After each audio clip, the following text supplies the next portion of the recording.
Hello everyone, Joe Zelinki here from Miami, Florida.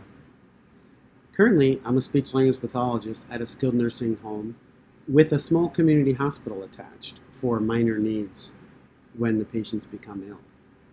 I worked there for about 3 years, and currently the patient population includes individuals with a median age of 89 years old.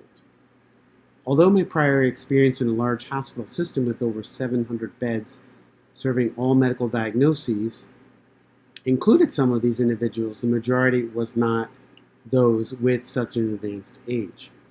So it's been a little bit of adjustment for me. In addition to my professional work as a speech language pathologist, I continue to provide clinical education to graduate students from local universities. I have instructed nearly 25 students for a full semester each time. Previously, I taught an introductory course for a graduate program in a Communication Disorders and Sciences program. This ignited the desire for furthering my education in order to teach within one of the universities. Most recently, I co-presented the aspects of relationships between graduate students and clinical educators in preparation for the upcoming changes to the American Speech Language Hearing Association requirements for clinical education in the upcoming year, 2020. I'm really looking forward to this course and how it will help me prepare for including the use of technology in practical ways within the classroom setting.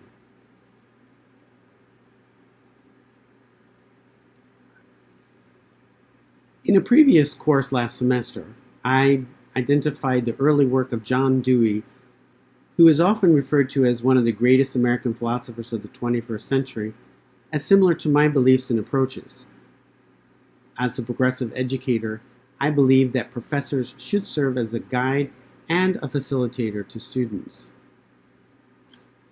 As an instructor for a clinical program in speech language pathology, an essential component of learning is the inclusion of internships that place students in real-life service provision environments. Instructors guide and nurture each student's acquisition of competence as well as facilitate the motivation of students through the provision of ongoing feedback until independence is achieved. The student's completion of assessments and treatments under the supervision provided by instructors offers opportunities for experiential learning and problem solving, a feature aligned with Dewey's theory. This process allows for the fine-tuning of clinical skills and knowledge, the nurturing of personal and professional ideals regarding service provision, and goals focused on creating independence in preparation for licensure. This method addresses various students' needs, including intellectual, ethical, spiritual, moral, and social development in line with Dewey's principles.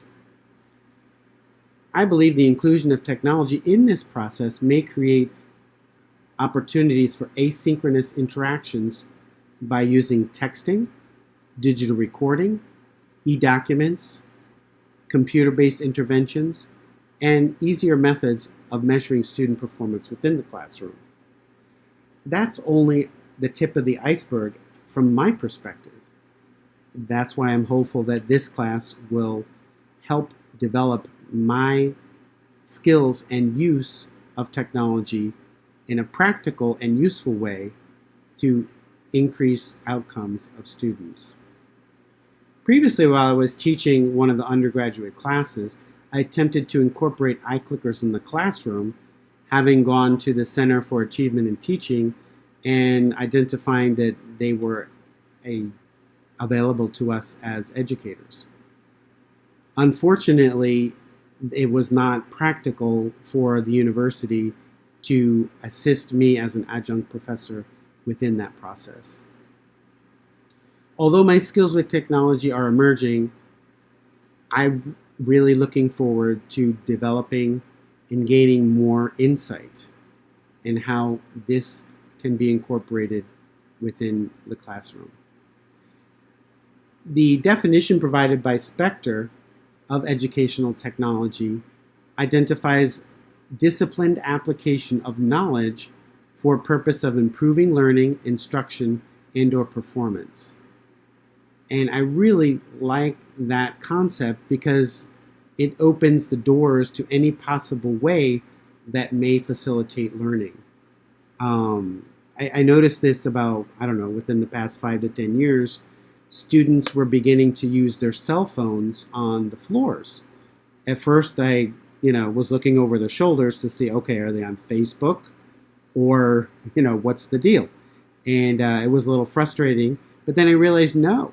The student was actually looking up the resources, gaining the information that they needed to define a diagnosis, to look at interventions for a particular diagnosis, and using this form of technology as a means to instantaneously get the knowledge that they needed. And, it just opened so many doors.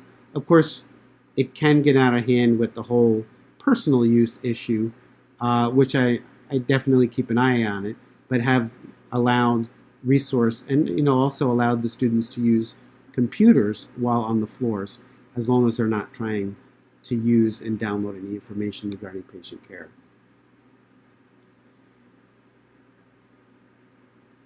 So one of the things that's important is to make sure that there is no haphazard application of technology within the classroom, because this really could impede outcomes for students.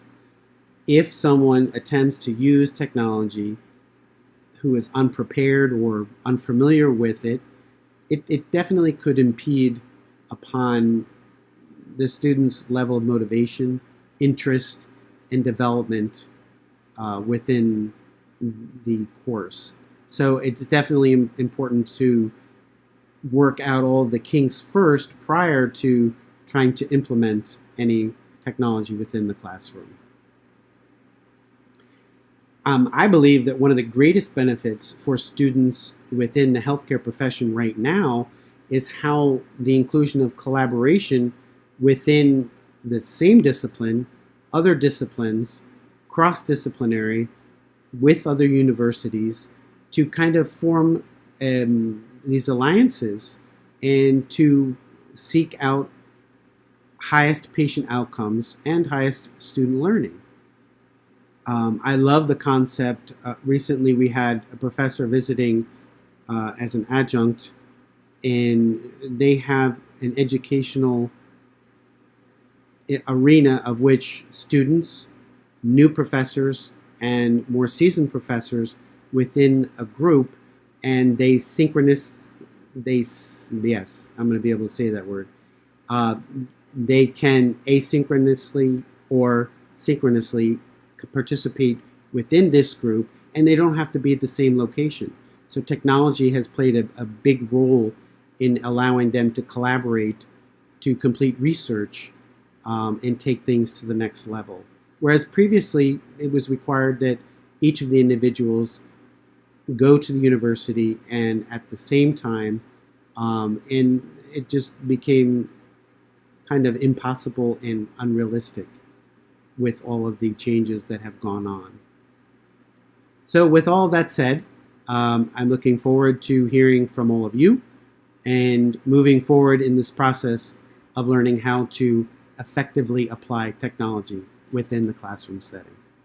Thanks for listening, and I'll see you soon.